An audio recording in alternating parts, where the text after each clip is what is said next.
Second point, because of the pneumatization, again there is a bone resorption. So that's why this area is very, very difficult for the placement of implant. Okay. Then buccal pad fat is no role in the implant dentistry, but definitely it will play an important role in reconstruction of the ridge. Whenever you need a soft tissue coverage, we go for the buccal pad fat reconstruction. Then inadequate bony structure in the posterior maxilla because of the pneumatization of sinus. Come to the greater palatine. Greater palatine is basically the slightly larger than the lesser, already discussed. Position more anteriorly and laterally on the palatine bone. Then most of the time the greater palatine are present at the upper third molar, according to the literature, and otherwise it is present in between second and third molar.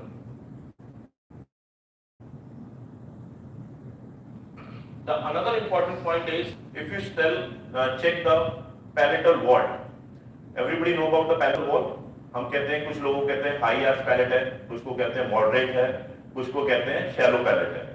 So in high arch palate, the maximum length from the alveolar ridge till the mantle or till the greater palatine foramen is around 17 mm. So it will give you the idea clinically how much bone length we have. For example, if we have a 17 mm of the bone in high arch palate, we can put implant very easily because we have a more vertical height. Okay. In cases of moderate palate, it is around 12 mm. So we can put implant of around 10 mm. But in cases of shallow arch or edentulous patient in which the bone resorption is more, in that particular cases we need another treatment plan. Either we go for the indirect sinus lift or we go for the direct sinus lift, because we increase the vertical bone height. Okay.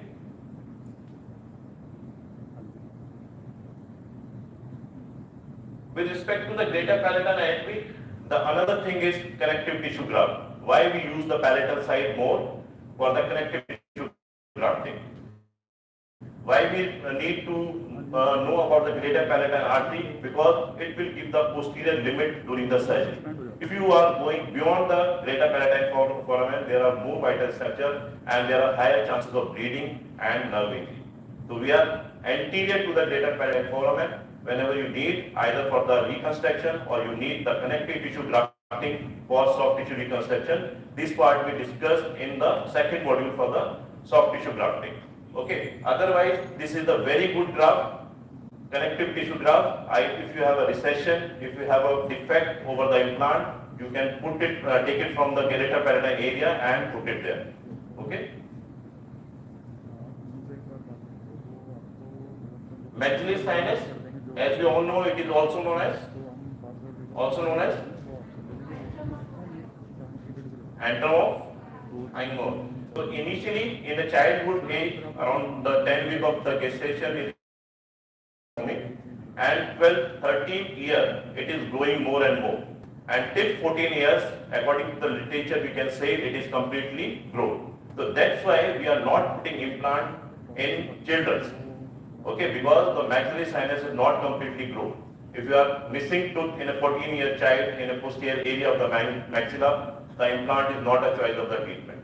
Okay, once it is around 16 to 17 years of the age, then we give an implant in particular patient.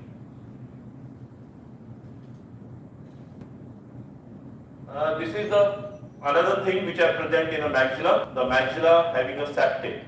Okay. So septa are more common, more and more in edentulous patients because of the pneumatization, because of the osteoclastic and the osteoblastic activity at the inferior part of the sinus, it will grow. So septae are basically a triangular structure. So sometimes the septae having advantages, sometimes it is a disadvantageous.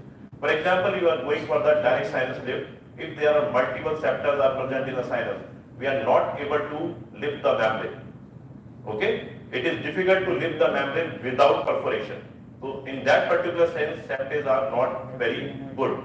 But if it is a single septa and if it is large in length for around 10 mm or 12 mm, because it is a triangular structure, we can put the implant directly into the septae.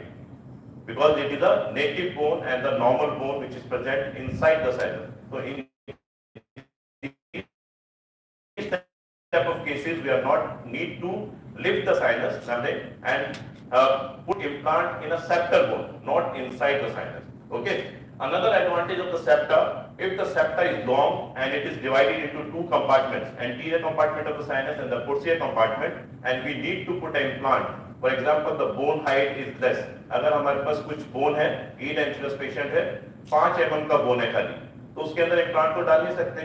लेकिन जब CVCT से हम देखते हैं कि उसके अंदर एक septa है, so it is difficult to lift a membrane without perforation. So what we do, we make a two windows, one in the anterior compartment, one in the posterior compartment, and lift the membrane as a separate, one for the anterior, one for the posterior. Then we put a graft and implant. ठीक है?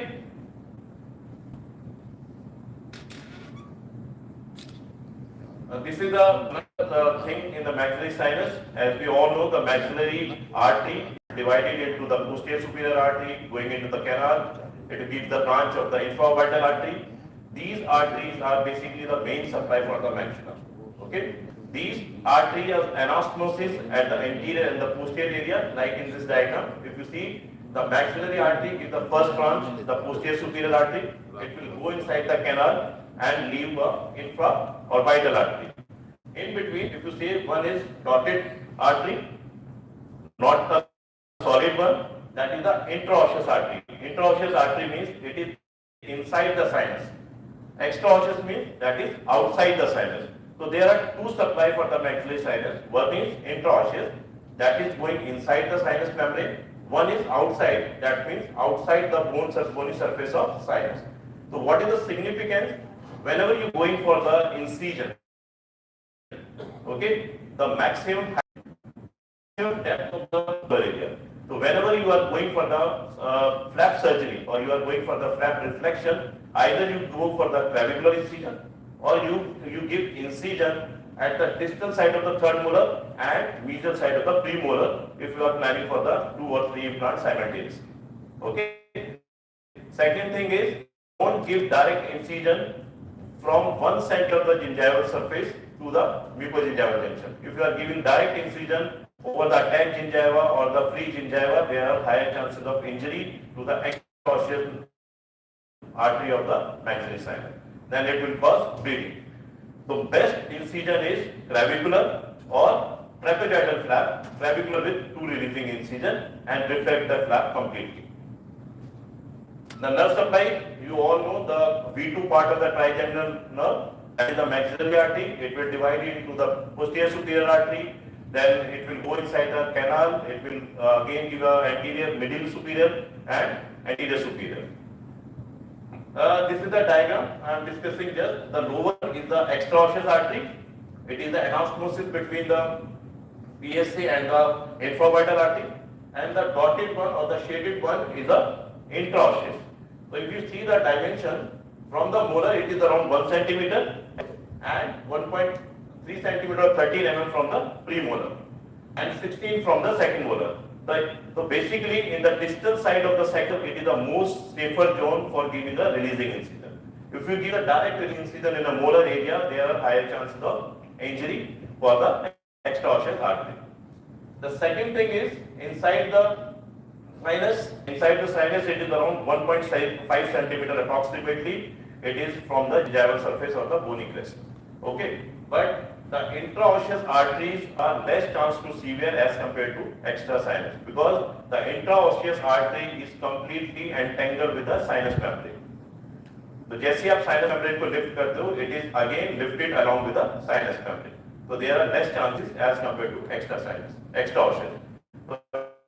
इसको जब हम करते हैं तो हमारा कोई भी डायरेक्ट रिलीजिंग इंसिजन मोलर के पास नहीं होना चाहिए.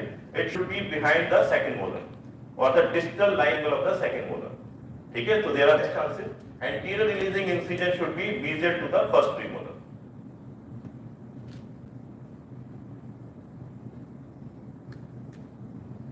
This is the classification given by the Alfrazet and this is based on the septa. Okay, in the first one there is a complete removal of the window. The first one is that there is no septa, very minimal septa. So this is a very easy case for the direct sinus lift. Okay, because the septa is small. If there are multiple septas and it is small, you can release the membrane from the septa and you can go for the direct sinus lift. But if you see in the pictures C, the septum there is a single partial perpendicular septum and it is a triangle. So it is very difficult to retrieve the sinus membrane without perforation in these type of cases. So either in these cases, either you put that implant in a septal area, if it is a plant with the help of CBCT, or otherwise you make two windows, one in the anterior part and one in the posterior part. उसमें क्या होगा कि दोनों membrane को हम अलग अलग lift कर देंगे and we can put implant. Okay? Then the E1, E is a C. If you see, there is a horizontal septum.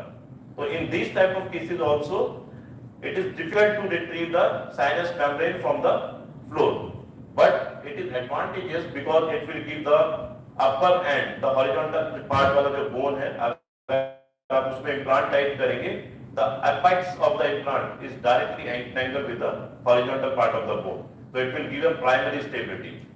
Okay, but it is difficult again for the sinus lift. The last one is the two compartment, complete compartment. एक sinus है, पूरा septum है, उसको completely anterior posterior में divide करके. तो according to the need, जो भी जिस पार्ट में आपको डायरेक्ट साइनस लिफ्ट करना है, उसमें आप इन विंडो बनाओ और लिफ्ट करो, इम्प्लांट डाल सकते हो. ठीक है. बट इन दिस केस अगर आप सिंगल विंडो बनाओगे तो विदाउट परफोरेशन आपकी मेम्ब्रेन उठ ही नहीं सकती, जिसके अंदर पार्शियल सेप्टा होगा या कंप्लीट सेप्टा होगा. ठीक है.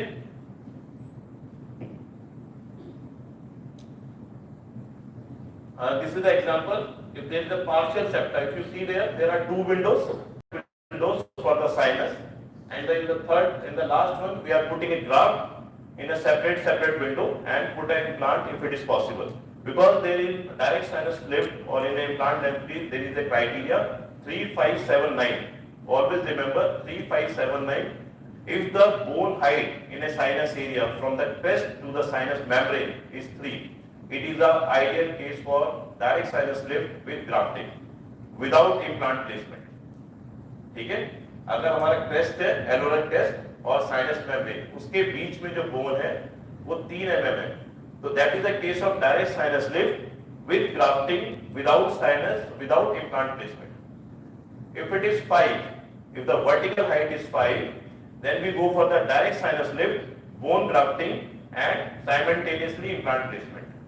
Because in that particular case we can get a stability because we have a 5 mm of the bone. ठीक है.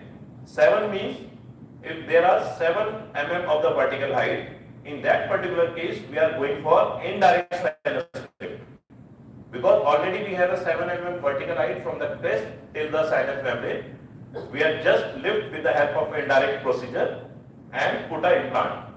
And 9 means you can put a normal conventional implant. There is no need for indirect sinus lift or the direct sinus lift. Okay, 3, 5, 7, 9. If you have a 9 mm of bone, you can put a conventional implant. If you have a 7 mm, you go for the indirect sinus lift. 5, direct sinus lift with bone grafting, and 3 means only grafting and no implant placement.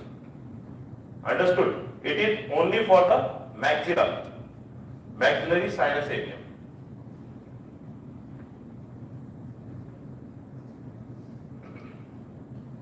So this is inadequate bony structure in the posterior maxilla.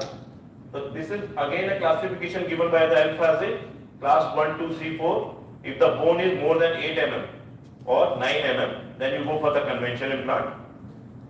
Like in this picture. If you have a bone around 5 to 7, then we go for the indirect sinus lift and implant placement. If the bone is 3 or 1 to 4, then we go for direct sinus lift, bone grafting and simultaneously implant placement. And this is 1 to 4. If the buccal width is deficient, then we go for the autogenous bone grafting. And if it is less than 3, then we go for only grafting procedure, no implant placement. Okay? Any doubt? इसमें कोई doubt है? Now we come to the anterior maxilla.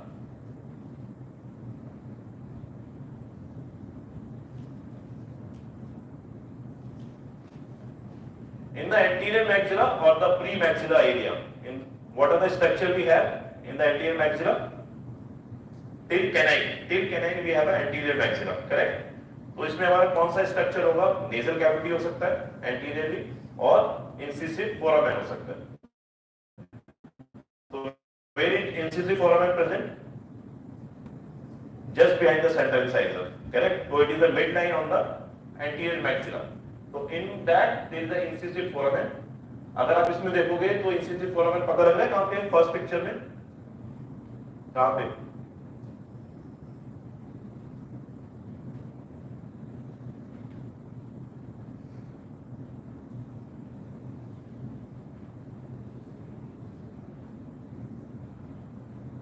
This is the anterior maxilla, okay? Anterior nasal spine, and behind it there is the incisive foramen. So from this there is the anterior part of the greater palatine vessel is going up and supply the anterior part of the nasal septum. Okay, so this part, this distance from the anterior nasal spine till the incisive canal is almost like a 2 centimeter. Okay, so your implant is always in the front of the nasopalatine canal, not more palatally. If you are putting more palatally implant inside the canal, there are higher chances of paresthesia or injury to the nasopalatine nerve. Okay, so always remember this distance, it is almost 2 centimeter from the anterior nasal spine. Then another part is if you are directly injured to the incisive canal, side of the canal, medial side of the foramen. अगर हमारा एक foramen है, the safer distance of 2 centimeter from the foramen area. जैसे foramen की हमारी width है around 8 mm, तो उससे 2 mm और साइड में लेके जब implant आना चाहिए. If you are putting implant more medially, there are higher chances of injury to nasopalatine duct and vessel.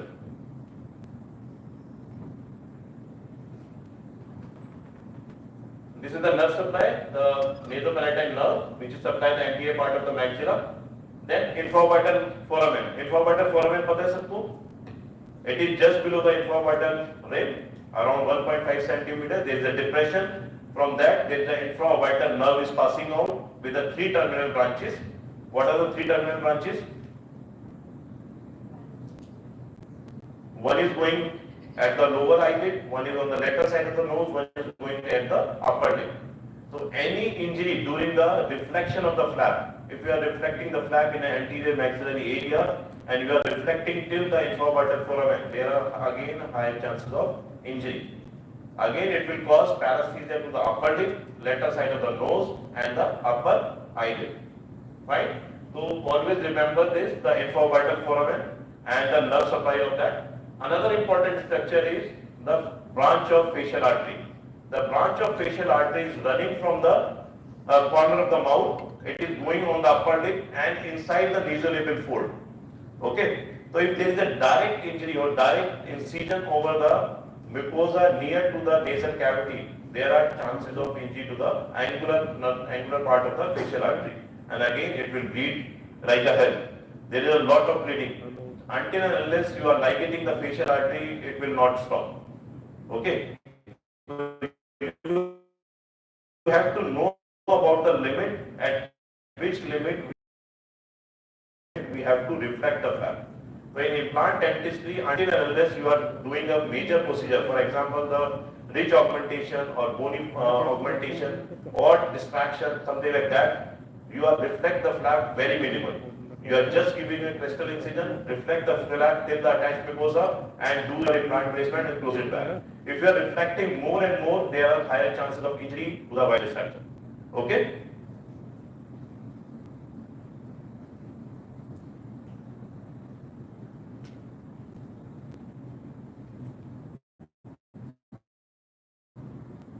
This is a nerve supply, the V2 part of the trigeminal nerve, it is going down from the foramen rotundum. It will again divide it into the posterior superior artery. It will go into the infraorbital canal.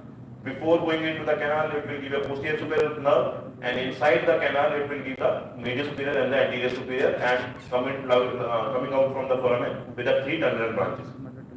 The surgical importance in dental implantology, the first is if it is damaged during the flap reflection, if you reflect the flap till the foramen, there are chances of injury.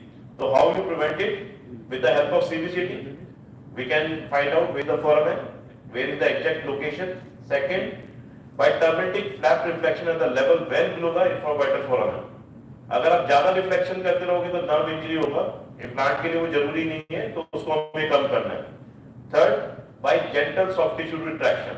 कई बार क्या होता है, initially अगर हमारे tissue retract नहीं हो रहा होता तो हम रिट्रैक्टर लगाते हैं, उसको पुल करते रहते हैं, तो more the pull more the chances of nerve injury.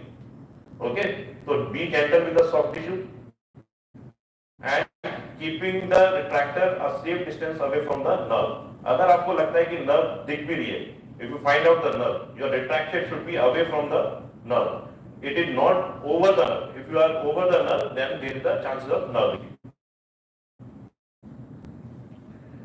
Another important thing is already discussed foramen.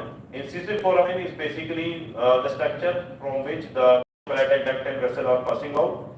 So this foramen is going up and open up into the nasal cavity. And in the nasal cavity, the nasopalatal duct is divided into two and supply the separate right and the left part of the nasal cavity. Okay, so it is again important. So again the distance is from the anterior nasal spine, distance from the central incisor, where the foramen is present, you have to know. Then we come to the inadequate bony structure in the anterior maxilla. If you see the first maxillary class 1, if we divide it into the four parts, the first is maxillary class 1. In the maxillary class 1, there is an adequate width, adequate height. That means we can go for the conventional implant placement. So with the help of CBCT, we have to check how much is the width, how much is the height, and with that we can decide which implant is good for that. Okay. Maxillary class 2, if you see there, if the patient is edentulous or there is any history of trauma, अगर आप लोगों ने देखा होगा clinically कुछ लोगों के anterior reason में कॉन्केविटी होती है ना? तो if there is a concavity, that means at the crest there is a adequate height, but once we going up, there is a concavity. So it is called as hourglass appearance. Hourglass देखा है ना, जिसमें तो वो sand गिरता रहता है, तो same like that, it is a hourglass appearance.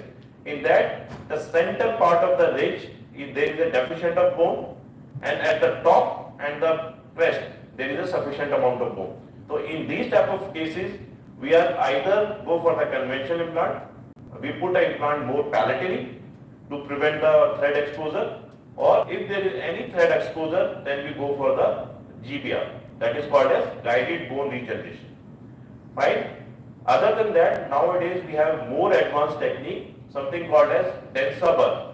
So denser burr is basically running in a reverse direction. So we use the denser burr in these type of cases, and what they do basically, it will not cutting the bone, it will condense the bone and expand the socket, expand the osteotomy.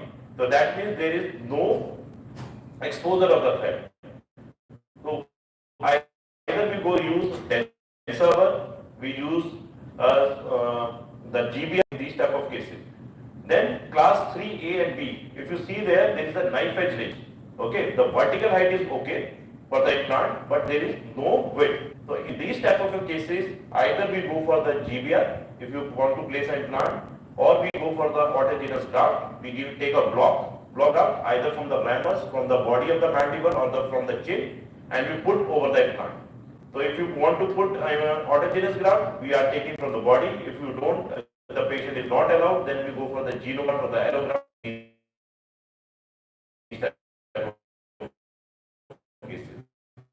Because type of cases.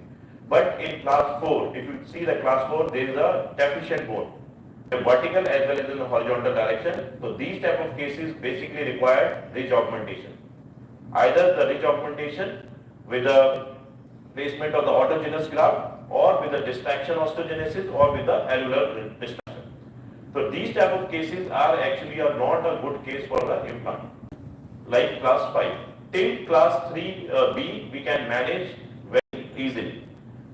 We can put implant simultaneously, bone grafting and the GBR. Come to the mandible. As we know, the mandible is a parabola shaped bone. We all know the parts of mandible because we all are dental surgeon. The condyle, the coronoid process, the ramus, then the body, the symphysis area, what is the mental foramen, where it is present, myloid ridge on the lingual side. All these are very important because in the mandible, intraforamina area is the safest zone to place an implant because there are very less number of the vital structure present, but there is a more failure you have to see in the anterior zone. Why it is so? Because in anterior zone there is a bone which is more corticated. There is less medullary bone. So blood supply in that particular area is only depend on the extra osseous variant from the sublingual artery and all. Okay. The posterior mandible, if you see the ramus, most of the time the average width of the ramus is around 30 mm, and the location of the mandibular foramen is about 2/3 from the anterior border of mandible, जिसको हम coronoid notch बोलते हैं. During the inferior alveolar block, हमें landmark palpate करते हैं ना सारे लोग. The anterior border, from the anterior border it is 2/3. That means it is present most posterior part of the ramus. So there are very less chances of injury directly to the mandibular nerve or the inferior alveolar nerve in a ramus area. Why it is important? The ramus area is important basically for the bone grafting. If you see the ramus area, the nerve, once it is entered into the mandibular foramen, it is run more lingually. It is run more lingually in the ramus area as well as in the third molar and the second molar, and then it is turned toward the buccal side and exit from the mental foramen. So it is like a diagonal path of inferior alveolar nerves from the mandibular nerve till the mental foramen. अगर हम first diagram देखते हैं, the first diagram, this is the molar, the yellow one is the nerve, it is present more lingually. And if you see the concavity, just above the concavity, it is a myloid ridge. Correct? Below that, there is an undercut. And in that undercut area, the nerve is on towards the lingual side. Fine? कुछ हो रहा है? Imagine हो रहा है? हमारा इस area में, this is the lingual border, this is the myloid ridge. Below that, there is the concavity, and the nerve is present more lingual side. Fine? On this side of the ramus, we have a good corticated bone, and there is no vital structure. So that's why the ramus area is a very good area for harvesting of bone. And you can take a chunk of almost around 2 centimeter to 1.5 centimeter in dimension from the ramus area, without doing any injury to the inferior alveolar nerve or any other vital structure. Okay? So this is, if you want a good amount of bone, then you go for the ramus area. If you want minimum amount of the autogenous graft, then we use chin area. Okay? This is the picture in which this is the ramus area, the third molar area. We are giving her 2 vertical slots, one on the ramus, one on the external oblique ridge, and then we take it out the chunk. And this is called as the ramus harvesting. Then we come to the inferior alveolar nerve injury during the your drilling or during your implant placement. Okay. So as we now we are knowing there is the inferior alveolar nerve which is present in the mandibular body area, ramus area, and then exit from the mental foramen. ये तो पता है ना रोमें सबको, ठीक है? It is run from the lingual side in a ramus, then in the second and third molar, again in the lingual side. Then it runs buccally and exit from the mental foramen, and one divided into 2 branches. One is the mental branch and second is the incisive branch. So incisive branch is supplied to the anterior part of the tooth, and mental nerve is supplied to the chin and the lip. Okay. So during the drilling, if the drill is basically given direct trauma to the inferior alveolar nerve, so there are higher chances of either the enclosed of the nerve or laceration of the nerve or the primary ischemia. So in these type of injury, basically the patient gives a history of lot of pain and slight numbness over the lip area. Okay. In stage 2, if it is your implant drill intrude into the mandibular canal, completely into the mandibular canal, again it is a direct nerve injury. Maybe there is a transection of the nerve. Nerve is cutting into the 2 parts and it is a permanent paresthesia of the lip. And the tooth, if the आप patient से पूछोगे कि दांत में आपको कुछ feel होता है तो बोलेगा फील ही नहीं होता कुछ, और लिप पे भी there is a complete paresthesia. So there is a nerve injury in which something called as neuroparexia, something called as exantomesis, something called as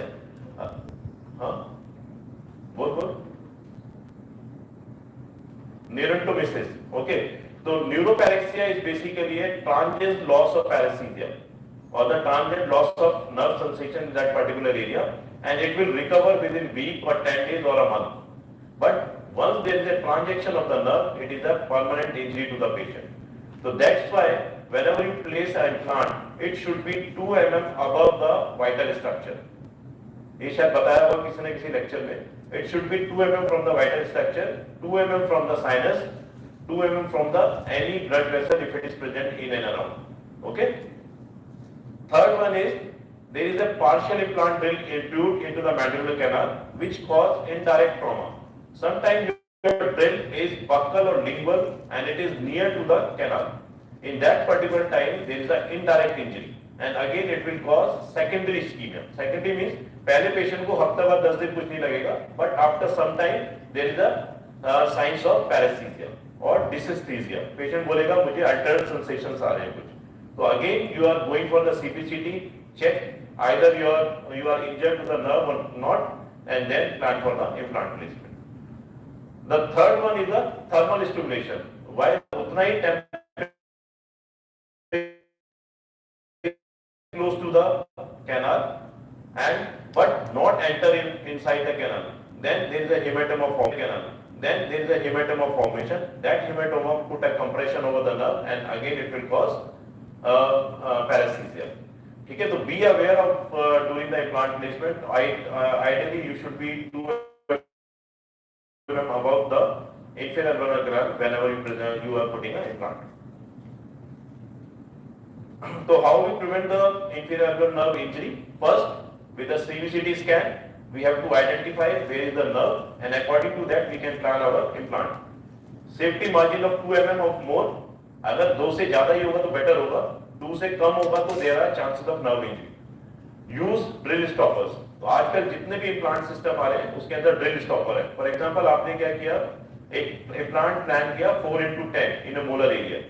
तो implant system के अंदर ही क्या होता है? Stopper होता है. वो 10 से ज़्यादा जाएगा ही नहीं आपका. ठीक है, 10 mm लेंथ जैसे ही आप जाओगे उसके अंदर एक स्टॉपर होगा. For example in your files, अगर आपने एंडो फाइल्स देखी है तो we are putting a stopper. Once you check the length of the canal, we are putting a stopper. On the same way implant system having a stoppers nowadays, so there are less chances of injury. Okay. Third is consider additional length of drill. अभी क्या होता है कि जितने भी implant system आते हैं जो हम लेंथ मेजर करते हैं, अगर आपने ड्रिल देखा होगा तो उसमें नीचे कटिंग एज होता है एंड कटिंग एज के ऊपर देयर इज अ ड्रिल, उसके ऊपर मार्किंग्स होती है. तो जितने भी कंपनीज होती हैं उस कटिंग एज को मेजर ही नहीं करती हैं. तो दैट मींस यू आर 0.5 और 1 mm लेंथ इज एडिशनल. जो आप ड्रिल यूज कर रहे हैं उससे भी ज्यादा है. तो अगर आप 10 mm यूज कर रहे हैं तो आपका जो ड्रिल लेंथ है दैट इज 11. तो अगेन अगर आप वो यूज करते हैं तो again you are on a safer side. अगर हमें लगता है कि हमने 10 ड्रिल किया है लेकिन वो ऑलरेडी 11 हुआ है, so it depends on the system to system which system you are using. So most of the systems are not measure the cutting edge in your final length. ठीक है. Watch for the poor bone density. It is very important because in the maxilla most of the time there are D3 D4 type of bone. It is a more porous bone. तो जब हम उसमें drill करते हैं, if you are putting more pressure, you feel sinking.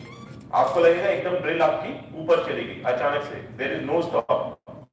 तो that means you are close to the vital structure. On the same way in a mandible, if the bone is more porous, आप उस पे control force नहीं है और आप उसको pressure देके ड्रिल करते जा रहे हैं तो it will go and sink and injure the inferior alveolar nerve. तो इसलिए कभी भी जब आप ड्रिलिंग करते हो you have to use control force. एकदम से वो स्लिप नहीं होना चाहिए, एकदम से वो सिंक नहीं होना चाहिए. Then avoid implant placement when the inferior alveolar nerve cannot be detected. ठीक है, कई बार क्या होता है आप आरबीजी लेते हो, आरबीजी लेने के साथ साथ क्या होता है हमें नर्व दिखती नहीं है, तो we are going more deeper and deeper.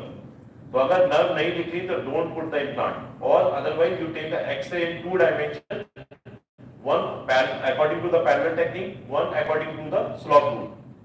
तो उसमें 2-3 तरह से एक्सरे लेके देखोगे तो कैनाल विजिबल होना शुरू हो जाएगा. ठीक है. Otherwise if you are putting a single implant and you are not able to detect the inferior alveolar nerve, what you do, you have to check the length of the adjacent tooth. ठीक है. अगर example एक तरफ premolar है एक तरफ molar है, दोनों का जो रूट एपेक्स है उस तक लेंथ चेक कर लो. तो your implant should be at that particular level. अगर आपको नर्व डिटेक्ट नहीं हो रही तो उस एपेक्स के पैरेलल ही होना चाहिए आपका इम्प्लांट, उससे नीचे नहीं जाना चाहिए, ठीक है। तो वो एक हम लैंडमार्क यूज करते हैं whenever we are not detecting the inferior alveolar nerve. And nowadays the most recent one is the use of computer generated surgical guides.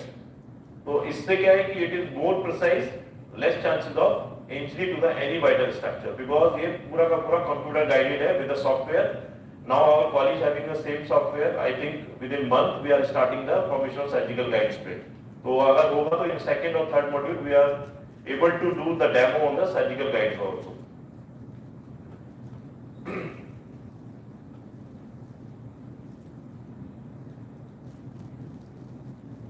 ठीक है, this is the diagram of the surgical guide. We are putting a surgical guide and on that particular surgical guide we are planning to put implant which are more safer. Then the mental nerve and its anterior loop. As we of now we are know the inferior alveolar nerve is divided into two parts or given two terminal branches. One is mental nerve, other one is the incisive nerve. So mental nerve is basically not directly coming out from the mental foramen. It is going slightly anterior, make a loop and then come out from the mental foramen. So that's why the premolar area is the most challenging area for the implant placement. Okay. For example, in this diagram, the anterior loop, if you see here, this is the mental foramen. Okay, this is the inferior alveolar nerve is coming through and is coming more anterior and then make a loop and then coming out from the mental foramen. And the other part is going anterior as an incisive canal. So most of the literature suggested the loop is around 3 mm. Okay, if you measure the loop from the medial side of the mental foramen, the mental loop is 3 mm.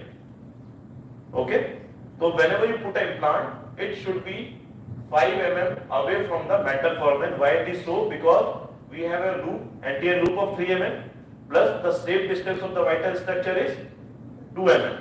So distal surface of the implant should be 5 mm from the medial surface of the mental foramen. Okay, this is called as the safe zone.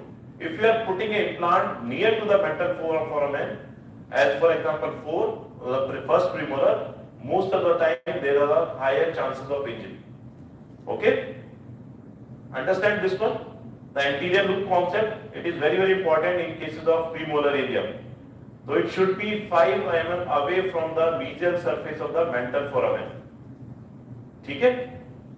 तो जब आप CBCT पे आज exercise करोगे तो take area of the mental foramen, search for the anterior loop, how much it is anterior from the mental foramen, measure that distance, from that distance what is the safe distance of 2 mm and then you plan your implant. So maybe it is varying, in some people maybe it is 2 mm, maybe it is 4 mm or 3.5, according to that you can plan your implant. This is the area for the chin graft. If you see this area, this is the safe area for the chin graft. We have to measure the midline, the symphysis area, then rule of 555. 5 mm from the mental foramen, 5 mm from the apex of the tooth, 5 mm from the inferior border. ठीक है, आप वो सारे mark करके and in between जो area बचता है, you can take it as a chin graft or a block graft.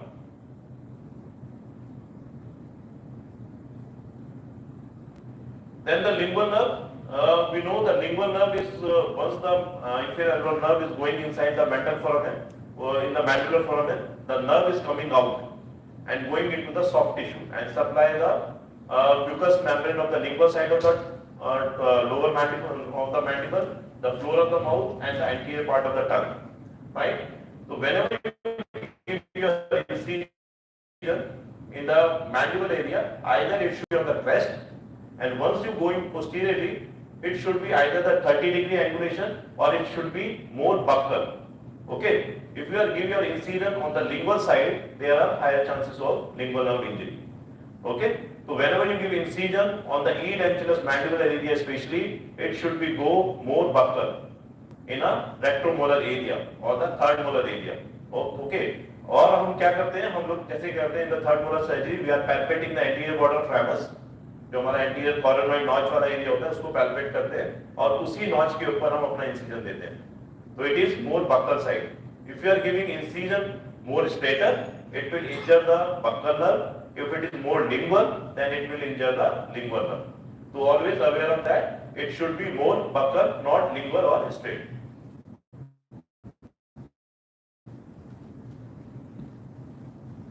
This is the diagram. If you see here, this is the pestal incision. Once we going more posteriorly, the angulation of the incision is more buccal. It is never straight or lingual. If it is more straight or lingual, there are higher chances of lingual nerve injury. Then the inadequate bony structure in the posterior mandible. The first one is class 1. Again, it is a good height and good width. So can we go for the conventional implant in this? Okay. In class 2,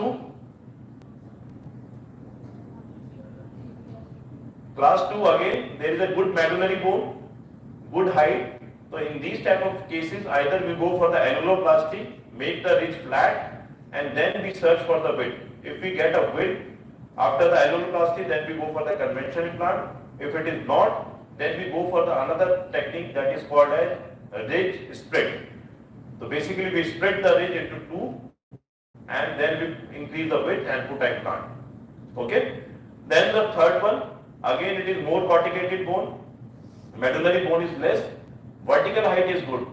Okay, so in these type of cases, again either we go for the ridge split, GBR, or we go for the bone grafting with the help of titanium mesh. Okay? In the fourth category, there is a more resorption of the bone. In these type of bone, we are going first for the ridge augmentation, either with the complete block graft, or with the distraction, or we put onlay or inlay bone graft. ठीक है, तो category 4 is basically for the grafting procedure first. So it will need 2-stage surgery. First with the bone grafting, and after the 4 month of the bone grafting, we go for the implant placement. ठीक है, तो maxilla mandible में दोनों में same ही था. Class 1 conventional implant, Class 2 again conventional with grafting or with some other technique. Class 3 is basically for the grafting, and Class 4 is for no stage 2 procedure. One is only or the ridge augmentation, and with simultaneously implant placement in the second stage. Anterior mandible, the incisive canal. Again, incisive canal is after the mental foramen till the midline. There is an incisive canal.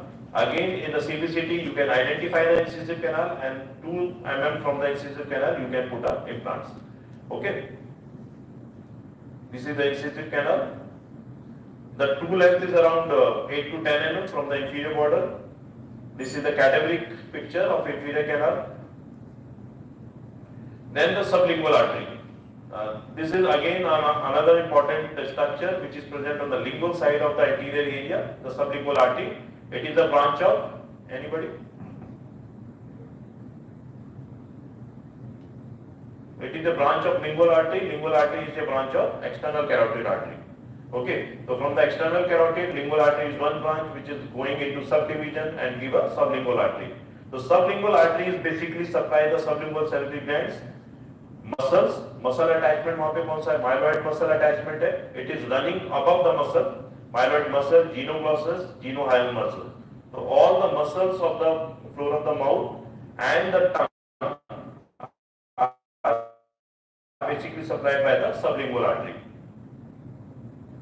The role of sublingual artery is the symphysis area of the mandible, and second, it gives the additional blood supply to the intracanine area. So intraforamina area, उसको additional supply is given by the sublingual artery, and disruption in the blood supply to the anterior mandible can cause a hematoma in the sublingual due to numerous anastomosis of the arteries involved in the sublingual region. The mandibular symphysis area is supplied by the multiple vascular structures from the different origin, and present a variability depends on the anastomosis relationship established by the terminal branches of these structures. So basically, this is the artery which is supply the lingual side of the anterior mandible completely along with the muscles. So any injury to this artery will cause hematoma, and hematoma in the floor of the mouth is a dangerous condition, because once there is a formation of hematoma in the anterior region, it will elevate the tongue, Once the tongue is elevated, the tongue fall back and there is a higher chances of respiratory distress. Okay. So whenever you going and do the work in anterior area, always remember the instrument is not slip on the lingual side. Osteotomies are not making on the lingual side. If it is perforated on the lingual side, then there are chances of sublingual artery injury. This is one of the articles of the case report in which there is a lingual artery is injured and the patient is around 52 years of age and it is a life-threatening condition because of the air obstruction. Then inadequate bone structure in the anterior mandible. तो अभी हमने posterior का देखा था, same structure in the anterior mandible, same treatment plan. Class 1 for the regular or the wide platform diameter, we can go for the conventional implant placement. Class 2 narrow platform diameter implant, because if you see in the class 2 there is a width is less, so either we go for the alveoloplasty and make a ridge flat and go for the conventional implant or the broad platform implants. Otherwise, if it is not, then we use a narrow platform implant in cases of lower mandible or the anterior mandible. Class 3 ridge augmentation by the pedicle sandwich plasty or the ridge split, then GBR. Class 3 basically we are using a grafting material or with the titanium mesh, and class 4 is required only grafting or the distraction osteogenesis or the alveolar grafting. This is the most important part for the implant dentistry, how you describe the bone. Which type of bone is important for which type of implant. So it is basically, mesh is classified into 4 categories, the D1, D2, D3 and D4. So you should know which type of bone is present in which part of the jaw. Okay. So for example, D1 means more dense, more corticated bone. It will look like a maple tree. जो हमारे जिससे हमारे bat बनते हैं आपने देखा है, maple tree जो wood होता है, it is more dense and it is mostly present in the anterior mandible. So that means in the anterior mandible, if you see a picture A, there is no medullary cavity, only corticated bone. So that's why it is again a challenging area for the implant placement, because there is no blood supply. The only blood supply is from the outside, extraosseous supply. So whenever you place an implant in this area, don't put too much of the force, don't put too much of the torque कि हमें यहाँ पे बहुत अच्छा torque आएगा तो हमारी implant stability अच्छी होगी. जितना इम्प्लांट टॉर्क से जाएगा, जितना प्रेशर से जाएगा, आपका एंटीरियर इम्प्लांट फेल होगा. ठीक है. तो that's why some companies claim always put a passive implant in anterior region of the mandible. Okay, make a same size of the osteotomy as the same size of diameter of the implant and put it in. So it will give more survival as compared to the more active implant. Okay. Second is the D2, means porous corticated and porous trabeculae. Or in picture B, there is a corticated bone as well as the medullary cavity, and it is mostly present in the anterior and the posterior mandible and anterior maxilla. So anterior maxilla is a D2 type of bone. So that means expansion is there, but it is more than the anterior mandible and less than the posterior maxilla. Because posterior maxilla involves a D3 and D4 type of bone because of the sinus. Okay. So D3 is more porous, corticated and fine trabeculae, posterior mandible and anterior and posterior maxilla, and D4 is only present in the posterior maxilla. So in the posterior maxilla, that's why we are using more surface treated implant in posterior maxilla, because bone is more porous. We need more growth factors, more surface treated implant, more surface area implant for the better osteointegration. Okay, so according to these densities of the bone, we have to decide which type of implant is needed in which type of bone. Right? In the last of my lecture, I think everybody asks, "Are tum kehna kya chahte ho?" So I want to say, the implant is not just a machine.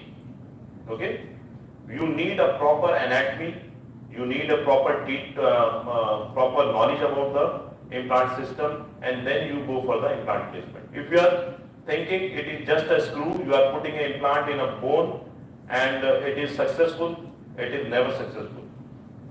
you should be know each and everything about the plant. For example, in yesterday we are discussing about the biomaterials, then somebody discussed about the sterilization, somebody discussed about the various diagnostic procedures, how you diagnose the patient.